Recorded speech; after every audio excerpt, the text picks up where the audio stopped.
రైతులు పండించిన పంటలను కొనుగోలు చేయడంలో కేంద్ర రాష్ట్ర ప్రభుత్వాలు నిర్లక్ష్యంగా వ్యవహరిస్తున్నాయని విమర్శించారు మాజీ మంత్రి జోగురామన్న. ప్రభుత్వాల తీరుకు వ్యతిరేకంగా బీఆర్ఎస్ వరుస ఆందోళన కార్యక్రమాలు చేపట్టిందని తెలిపారు. ఆదిలాబాద్ జిల్లా పార్టీ కార్యాలయంలో ఏర్పాటు చేసిన సమావేశంలో వివరాలు వెల్లడించారు. ఈ సందర్భంగా దేశానికి అన్నం పెట్టే రైతన్నకు అనేక ఇబ్బందులు అవుతున్నాయని తెలిపారు. వారికి ధైర్యం చెప్పేలా బీఆర్ఎస్ తరపున ఆందోళనలు చేపడుతున్నామని పేర్కొన్నారు. ఈ క్రమంలో కలెక్టరేట్ ముట్టడి, రేపు బంద్ కు పిలుపునిచ్చామని అన్నారు. వాణిజ్య వ్యాపార సంస్థలు రైతులకు మద్దతుగా చేపట్టిన బంద్ లో స్వచ్ఛందంగా పాల్గొనాలని కోరారు.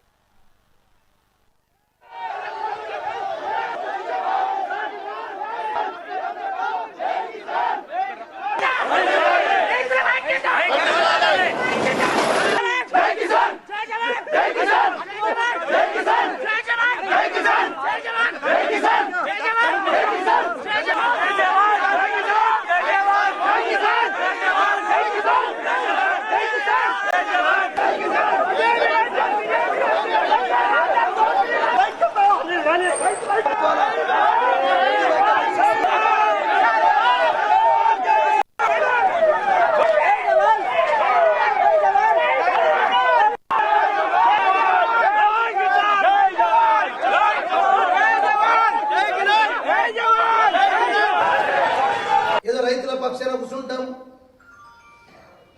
రైతులకు మేము సపోర్ట్ చెప్తామని కాదు.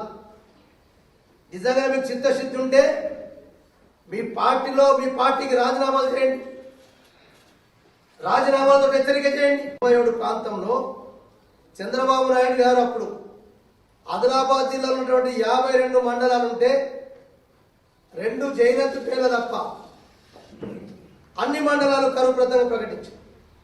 నేను ఆ రోజు ఎంపీపీగా వేలా మనోహర్ గారు అప్పుడు జడ్పీటీసీ ఇద్దరం పనిచేస్తే మేము పార్టీకి అల్టిమేటం ఇచ్చాం, మా ప్రభుత్వానికి అల్టిమేటం ఇచ్చాం.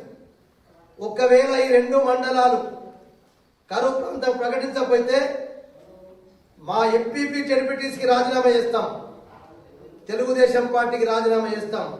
కానీ మాకు రైతుల ఉన్నతి కొరకు, రైతు కొరకు మా పదవులు మాకు అక్కర్లే అని చెప్పి మేము స్టేట్మెంట్ ఇచ్చినాం. ఆ రోజు 96, 97 మాట చెప్తాం.